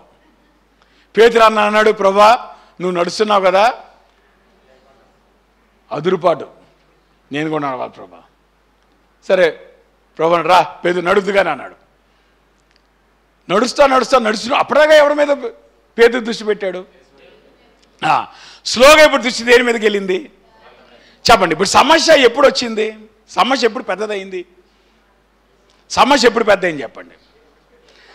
మన జీవితాల్లో కూడా సమస్య అక్కడే ఉంటుందమ్మా. సమస్య ఎప్పుడు సమస్య స్లోగా ఎక్కడ ప్రారంభమవుతుందంటే, మన కళ్ళు మనం తిప్పి ఫోకస్ స్లోగా, అన్నా నీకు తెలియదన్నా ఉదయం లేస్తే ఆ సమస్య, రాత్రి నిద్రపోనిస్తే అసలు నిద్రపోనిట్లేదు ఈ సమస్య, రోజంతా సమస్యని భోంచేస్తున్నాం మనం, రోజంతా సమస్య గురించి ఆలోచిస్తున్నాం. అంటే మన జీవితాన్ని ఇప్పుడు ఎవరు నడిపిస్తున్నారు? దేవుడా సమస్య? చెప్పండమ్మా, మీ జీవితాల్లో ఎవరి చేత నడిపించబడుతున్నాయి? దేవుని చేత, సమస్యల చేత. అసలు మీరు దేవుని దగ్గరికి వచ్చేదే సమస్యలను బట్టి, అది చెప్పరే? ఆ సమస్యలు వెళ్తే మీరు దేవుని దగ్గరికి వస్తారా? అవునా? అసలు మన జీవితానికి సమస్యలకి ఎంత అవినాభావ సంబంధము. మిగతావన్నీ దేవుడు ఉడిపే. Now the problem is so much magnified. అక్కడ వరకు దేవుని మ్యాగ్నిఫై చేసినటువంటి అబ్రాహాం యొక్క జీవితంలో ఇప్పుడు ఏమొచ్చింది? ప్రాబ్లం. ఎందుకు ప్రాబ్లం వచ్చిందంటే, జాగ్రత్తగానండి, ప్రాబ్లం అనేటువంటిది చిన్న ప్రాబ్లం కాదు. అది చిన్న ప్రాబ్లం అయినా పెద్ద ప్రాబ్లం, మనకి ఎప్పుడు ప్రాబ్లమే. కారణం ఏంటంటే, మనందరికీ కూడా ఒక సెట్ థింకింగ్ ఉంది. దేవుని దగ్గరికి వచ్చినప్పుడు దేవుడు ఏం చేయాలా? మన సమస్యలను తీసేసేవాడు దేవుడు, మన సమస్యల్లో జవాబిచ్చేవాడు దేవుడు, మన సమస్యలో నడిపించేవాడు దేవుడు. మన సమస్య వచ్చేటప్పటికి ఈ మాటలన్నీ పోతాయి. ఈ మాటలను ఎప్పుడంటే సమస్య రాకముందు. సమస్య రాకముందు మటుకు ఈ మాటలను అందరం మాట్లాడేస్తాం. సమస్య రాగానే ఇప్పుడు దేని గురించి మాట్లాడతాం? సమస్య గురించి మాట్లాడతాం, దేవుని గురించి మాట్లాడతామా? కారణం ఏంటంటే, మన థియాలజీ ఎఫెక్ట్ అయింది. అప్పటిదాకా మనం ఏమనుకున్నామంటే, దేవుడు మన సమస్యను తీరుస్తాడు కాబట్టి ఈ దేవుడిని నమ్ముకుంటే ఇబ్బంది లేదు. కానీ దేవుడు నమ్ముకుంటే కూడా సమస్యలు వస్తాయా? పక్కన వాళ్ళు అంటారు, ఏమ్మా ప్రభువుని నమ్ముకున్నావు కదా, నీ జీవితంలో ఈ ప్రాబ్లం ఎందుకు వచ్చింది? నీకే రావాలా ఈ కష్టం? నీ కాకపోతే ఎవరికి వస్తుంది ఈ కష్టం? ఏమ్మా ఎవరికి వస్తుంది సమస్య? మనమేమనుకుంటామంటే, నేను దేవుణ్ణి నమ్ముకున్నాను కాబట్టి నాకు సమస్య రాకూడదు. సమస్యలను ఎవరికి రావాలి? అది వాళ్ళు ఉన్నారు, దేవుణ్ణి నమ్ముకోలేదు చూసావా, వాళ్ళకి రావాలి సమస్యని. నాకు బై డెఫినేషన్ ఏం కావాలి? సమస్య రావటానికి వీలు లేదు. ఎవరు చెప్పారు నీకు? అసలు దేవుడు నిన్ను ట్రైన్ చేసేదే అక్కడ, దేవుడు నిన్ను పరిణితి సాధించేదే అక్కడ. మన జీవితంలో మనకి దేవుడు దేనికి పరిమితం అవుతాడంటే నీ అవసరతలు తీర్చేవాడు. ఇదిగోండి ఏమంటారు, చదువు లేదు చదువు ఇవ్వాలా, ఉద్యోగం లేదు ఉద్యోగం ఇవ్వాలా, పెళ్ళి కాలేదు పెళ్ళి చేయాలా, పిల్లలు లేరు పిల్లలు ఇవ్వాలా, మళ్ళీ పిల్లలు ఇచ్చిన తర్వాత వాళ్ళు ఎదగాల, మళ్ళీ వాళ్ళ పెళ్ళిళ్ళు కావాలా. సో మన జీవితంలో దేవునికి ఎట్లా లింక్ అయిపోయింది ఇప్పుడు? ప్రతిరోజు ఈ అవసరం ఈ అవసరం ఈ అవసరం ఈ అవసరం ఈ అవసరం అవసరాలను ఎవరు తీర్చేయాలి? దేవుడు తీర్చేయాలి. ఎప్పుడైతే అవసరత తీరలేదా, ఎప్పుడైతే సమస్య పోలేదా, ఇప్పుడు మనం అన్ని రకాలుగా డిస్టర్బ్ అవుతాం, అన్ని రకాలుగా షేక్ అవుతాం. జాగ్రత్త. That is where you need to understand the walk of faith. ఇది ఆ మధ్యలో కనాను రాసింది చూసారమ్మా, అది ఇజ్రాయేల్. దేవుడు ఈవెన్ జాగ్రఫీలో కూడా వెరీ క్లియర్. అమ్మ జాగ్రత్త వినండి, నిన్ను రక్షించిన దేవుడు నువ్వు ఏ ఇంట్లో ఉండాలో కూడా డిసైడ్ చేస్తాడు. అర్థమవుతుందా? నీ ఇల్లు కూడా తీసుకెళ్ళి ఎక్కడ పెట్టాడు? ఇప్పుడు జాగ్రత్త వినండి, అబ్రహాము ఆ కనాను మధ్యలో ఉన్నాడు. పైన ఏ ప్రదేశం అది? మెసొపొతేమియా ప్రదేశం. అబ్రహాం అక్కడ నుండి వచ్చాడు. ఆ మెసొపొతేమియా ప్రదేశము సస్యశ్యామలైనటువంటి ప్రదేశం. అక్కడ యూఫ్రటీస్ నది ఇవన్నీ కూడా ఉన్నాయి. సంస్కృతి అద్భుతంగా డెవలప్ అయింది. ఎక్కడ? The region of Mesopotamia. సరే, కనానికి కింద ఏముంది? ఐగుప్తు ఉంది. ఐగుప్తు అద్భుతమైనటువంటి అడ్వాన్స్ సివిలైజేషన్. వాళ్ళకి అద్భుతమైనటువంటి వ్యవసాయం ఉంది. ఎందుకు? వాళ్ళకి మహా గొప్ప నది అయినటువంటి నైలు నది ఉంది, ఐగుప్తు నది ఉంది. వాళ్ళు అద్భుతమైనటువంటి ప్రాస్పెరిటీలో ఉన్నారు. ఇప్పుడు జాగ్రత్తగానండి, అబ్రహాం యొక్క జీవితం ఎట్లా ఉందంటే పైన ప్రాస్పెరిటీ, కింద ప్రాస్పెరిటీ, మధ్యలో ఎడారి. ఇప్పుడు దేవుడు ప్రాస్పెరిటీ తీసుకొచ్చి ఇక్కడ పెట్టొచ్చు కదా, ఇక్కడ ఒక ఎడారి ఇక్కడ ఒక ఎడారి పెట్టొచ్చు కదా. మనమైతే అది కోరుకుంటాం కదా. మనం ఏం కోరుకుంటాం? మనం అడుగుపెట్టిన స్థలం, నీవు అడుగుపెట్టు ప్రతి స్థలము నీకు ఇచ్చేదను, నీ దేశంలో నువ్వు వర్ధిల్లెదవు. అబ్బా, ఆ వాక్యాలంటే మనకు ఎంత ఇష్టమో. నీ జీవితం ఎట్టయిపోదా అంటే ఎంత ఆనందమో. కానీ యూ నీడ్ టు అండర్స్టాండ్, దేవుడు అబ్రహాంని ఇది ఫర్టైల్ ల్యాండ్, ఇది ఫర్టైల్ ల్యాండ్, ఇది అడ్వాన్స్డ్ సివిలైజేషను, ఇది అడ్వాన్స్డ్ సివిలైజేషను. అబ్రహాం దేవుడు ఇక్కడ పట్ల, అబ్రహాం దేవుడు ఎక్కడ పట్ల పర్పస్ఫుల్ గా ఎక్కడైతే లేముందో అక్కడ పెట్టాడు. That is the principle of Christian life. దేవుడు పర్పస్ఫుల్ గా లేమి ఉన్న చోటే క్రైస్తవుని పెడతాడు. కారణం ఏంటంటే నీ ఆధారం దేవుడు ఎప్పుడవుతుంది? లేమిలోనే. దేవుడు తన ప్రజలను ప్రాస్పెరిటీలో పెట్టాడు. అమ్మా, ఎక్కడైతే లైఫ్ ఈజీగా ఉంటుందో దేవుడు అక్కడ అబ్రహామును పెట్టలా. దేవుడు పర్పస్ఫుల్గా అబ్రహాంను ఎక్కడ పెట్టాడో తెలుసా? ఎక్కడైతే లైఫ్ టఫ్గా ఉంటుందో, ఎక్కడైతే లైఫ్ ఛాలెంజింగ్గా ఉంటుందో, ఎక్కడైతే డే టు డే నీడ్స్ కొరకు కూడా అబ్రహాము దేవుని మీద ఆధారపడాలో. ఎందుకంటే వ్యవసాయం రావాలంటే వర్షం రావాలి, వర్షం రావాలంటే దేవుడు కురిపించాలి. ఒకవేళ కనుక దేవుడు వర్షం కురిపించకపోతే వాళ్ళు తినటానికి తిండి కూడా ఉండదు.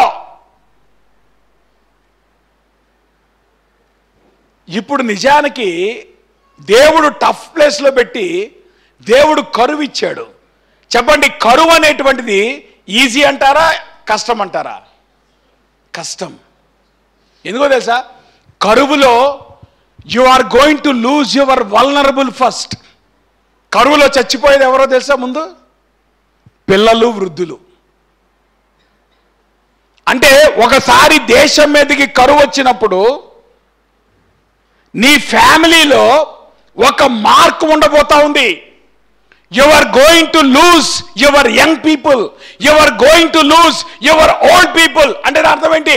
ఒకసారి కరువు వచ్చినప్పుడు నీ కుటుంబం మీద ఒక ముద్ర అయిపోద్ది, ఒక లేమి నీ జీవితంలో తీసుకొస్తుంది for the rest of your life. ఆ వెలితిగానే నీ జీవితంలో ఉంటుంది. అందుకే ఫ్యామిన్ అనేటువంటిది ఈజీ కాదు. అబ్రహాముకు ఆ సంగతి తెలుసు. అందుకే ఫ్యామిన్లో తప్పుడు నిర్ణయం తీసుకున్నాడు. నేనంటాను, క్రైస్తవ జీవితంలో, విశ్వాస జీవితంలో దేవుడు నిన్ను పర్పస్ఫుల్గా లేమిలో ఉంచుతాడు. నీ పైన ప్రాస్పరిటీ ఉండొచ్చు, నీ కింద ప్రాస్పరిటీ ఉండొచ్చు. నువ్వు అదే అంటావు, ఏమండి ఆమె దేవుని మందిరానికి వెళ్దండి, కానీ ఎందుకు దేవుడు అంతగా ఆశీర్వదించాడు? ఏమండి వాడికి దేవుని భయమే లేదండి, ఎందుకు వానికి ప్రమోషన్ వచ్చింది? There is no answer. నీ పైన ప్రాస్పరిటీ ఉండొచ్చు, నీ కింద ప్రాస్పరిటీ ఉండొచ్చు, నీ చుట్టూతో ప్రాస్పరిటీ ఉండొచ్చు, కానీ దేవుడు నిన్ను పర్పస్ఫుల్గా ఆయన డెజర్ట్లో పెడతాడు. అది నీ జీవితానికి నష్టం కలగజేస్తుంది. అది నీ జీవితం మీద ఎటువంటి ముద్ర వేస్తుందంటే రాబోయే సంవత్సరాలు కూడా నువ్వు గుర్తించుకునేటువంటి ఒక ముద్ర నీ జీవితంలో వేయబోతుంది, నీ కుటుంబంలో వేయబోతుంది. అయినప్పటికీ దేవుని కొరకు నువ్వు నిలబడాలి. సో ఇప్పుడు ఫ్యామిన్ని ఎదుర్కొంటావా, ఫ్యామిన్లో కాంప్రమైజ్ అవుతావా? అబ్రహాము కాంప్రమైజ్ అయ్యాడు. దానివల్ల వచ్చే పర్యవసానాలు ఏంటో వచ్చే వారం మనం ధ్యానం చేసుకుందాం, ప్రార్థన చేసుకుందాం. ఉదయకాల సమయంలో దేవుని వాక్యపు వెలుగులో మన జీవితాలు పరిశీలించుకుందాం. మన వాక్ ఆఫ్ ఫెయిత్ని మనం గమనించుకుందాం. వదిలిపెట్టాల్సింది వదిలిపెడుతున్నావా? హత్తుకోవాల్సింది హత్తుకుంటున్నావా? నీ విశ్వాస ప్రయాణం ఎట్లాగా ఉంది? దేవునితో నీ నడక ఎట్లాగా ఉంది? నీ విశ్వాస జీవితంలో ఎదిగేటువంటి క్రమంలో బలిపీఠాన్ని హత్తుకొని ఉంటున్నావా? మందిరాన్ని హత్తుకొని ఉంటున్నావా?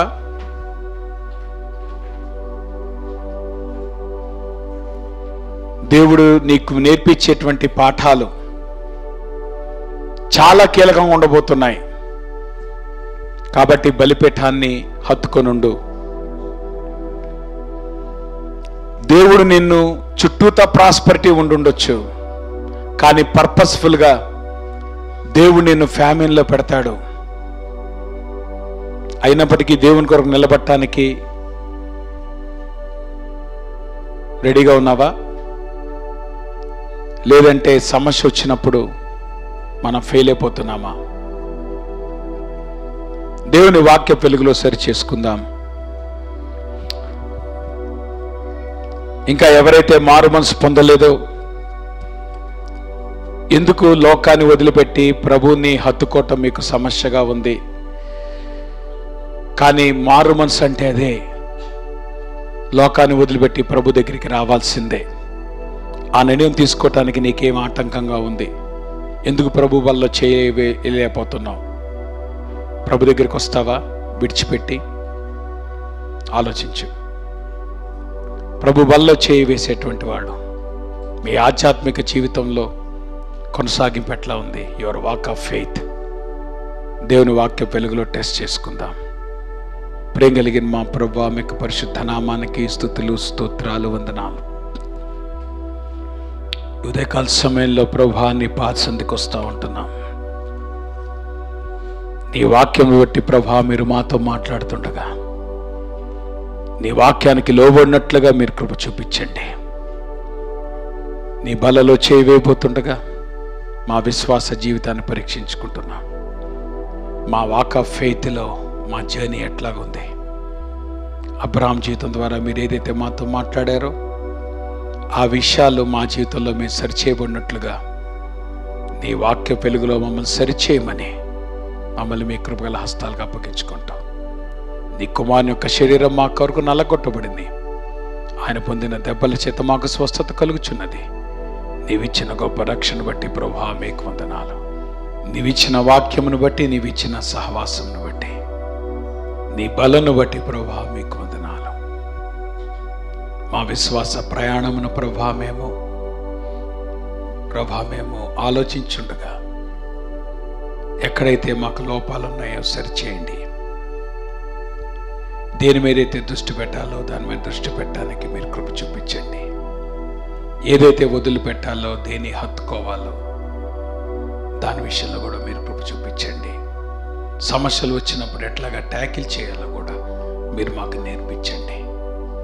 రక్షణ లేనటువంటి వారికి కూడా రక్షణ మీరు దయచేయండి. మరొకసారి మీ కృపగల హస్తాలకు అప్పగించుకుంటూ యేసు నామంలో ప్రార్థిస్తున్నాం తండ్రి. పరలోకమందున్న మా తండ్రి, మీ నామం పరిశుద్ధపరచబడునుగాక, మీ రాజ్యం వచ్చునుగాక, మీ చిత్తం పరలోకం నెరవేర్చిన భూమి నెరవేరునుగాక. మా దినాహారం నేడు మాకు దయచేయండి. మా మనసులు మీకు క్షమించే క్షమించండి. మా శోధలో దక్క దుష్టుని తప్పించండి. రాజ్యము, శక్తి, మహిమ నిరంతరం మీరైనారు తండ్రి. మన తండ్రి అయిన దేవుని యొక్క ప్రేమయు, కుమారుడు యేసుక్రీస్తు వారి కృపయు, పరిశుద్ధాత్మ యొక్క అన్యోన్య సహవాసం ఇప్పుడు మనకు సదాకాలము తోడై ఉండి ఆయన రాకడ పర్యంతము భద్రపరిచి నడిపించునుగాక. ఆమేన్.